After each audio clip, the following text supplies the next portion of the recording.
গর্ভাবস্থায় অনেক মায়েরাই জেনে না জেনে অনেক সময় অনেক ভুল করে থাকে, কিন্তু অনেক সময় এমন কিছু ভুল করে থাকে যা গর্ভের বাচ্চা এবং তার শারীরিক স্বাস্থ্যের উপর অনেক খারাপ প্রভাব ফেলতে পারে। আর তাই আজকের ভিডিওতে আমরা আপনাদের জানাবো গর্ভাবস্থায় এমন 10টি কাজ সম্পর্কে যে কাজগুলো কখনোই করা যাবে না। তো চলুন সময় নষ্ট না করে মূল ভিডিওতে চলে যাওয়া যাক। 1 নাম্বার, ডাক্তারের পরামর্শ ছাড়া কোনো ওষুধই খাওয়া যাবে না। গর্ভাবস্থায় নিজের ইচ্ছামতো কোনো ওষুধ খাওয়া যাবে না। একটা নাপা বা প্যারাসিটামল ট্যাবলেটও খাওয়া যাবে না। সাধারণত ব্যথার ওষুধ, অ্যান্টিবায়োটিক বা হার্বাল ওষুধ শিশুর জন্য ক্ষতিকর হতে পারে, তাই যে কোনো ওষুধ খাওয়ার আগে অবশ্যই চিকিৎসকের পরামর্শ নিতে হবে। 2 নাম্বার, পুষ্টিকর খাবার না খাওয়া। অনেক মা বমি বা অরুচির কারণে ঠিকমতো খাবার খান না। এতে মা ও শিশুর শরীরে গুরুত্বপূর্ণ পুষ্টির ঘাটতি থেকে যায়।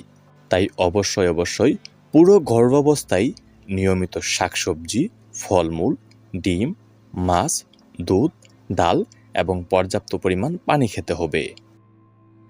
3 নাম্বার, ধূমপান ও অ্যালকোহল।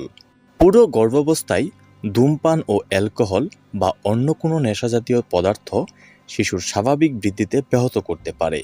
গর্ভাবস্থায় ধূমপান, অ্যালকোহল বা অন্য কোনো নেশাজাতীয় পদার্থ শিশুর স্বাভাবিক বৃদ্ধিতে ব্যাহত করতে পারে, এমনকি গর্ভপাত বা অপরিণত প্রসবের ঝুঁকিও বাড়াতে পারে। তাই ভুলেও ধূমপান বা অ্যালকোহলের সাথে নিজেকে জড়িয়ে ফেলবেন না। 4 নাম্বার, অতিরিক্ত ক্যাফেইন পান করা।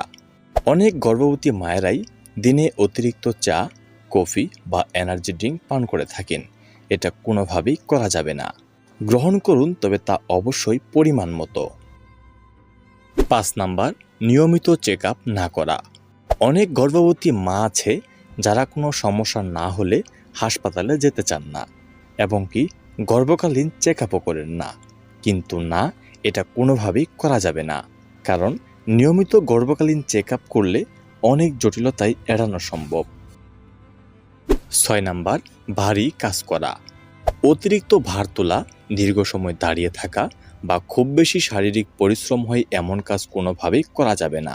তবে হ্যাঁ, ঘরের টুকিটাকি কাজ আপনি করতে পারবেন, তবে কোনোভাবেই নিজের শরীরের ক্ষমতার বাইরে কাজ করবেন না। 7 নাম্বার, পর্যাপ্ত পরিমাণ বিশ্রাম না নেওয়া। প্রতিদিন পর্যাপ্ত ঘুম ও বিশ্রাম খুবই জরুরি। অতিরিক্ত মানসিক চাপ ও ক্লান্তি শরীরের উপর নেতিবাচক প্রভাব ফেলতে পারে, তাই অবশ্যই পর্যাপ্ত পরিমাণ বিশ্রাম নেবেন। 8 নাম্বার, কাঁচা বা অস্বাস্থ্যকর খাবার খাওয়া। কাঁচা মাছ, মাংস, ডিম, অপাস্তরিত দুধ বা অপরিষ্কার খাবার থেকে সংক্রমণের ঝুঁকি থাকে, তাই গর্ভাবস্থায় এই ধরনের খাবার একদমই এড়িয়ে চলবেন। 9 নাম্বার, বিপজ্জনক লক্ষণকে অবহেলা করবেন না।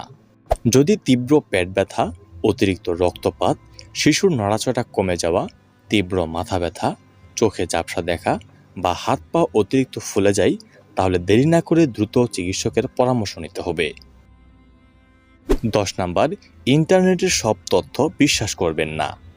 ইন্টারনেটে অনেক তথ্য থাকলে সব তথ্য যে সঠিক এমন কিন্তু নয়, তাই স্বাস্থ্য সম্পর্কিত সিদ্ধান্ত নেওয়ার আগে অবশ্যই একজন যোগ্য চিকিৎসকের পরামর্শ নেবেন। সর্বশেষ প্রত্যেকটা মায়েদের আমরা বলতে চাই, সবসময় একটা কথা মনে রাখবেন, গর্ভাবস্থায় সামান্য সচেতনতাই মা ও শিশুকে সুস্থ রাখতে বড় ভূমিকা রাখে। তাই যে কোনো পরামর্শে বা যে কোনো প্রশ্ন থাকলে নির্দ্বিধায় আমাদের কমেন্ট বক্সে কমেন্ট করে জেনে নিতে পারেন।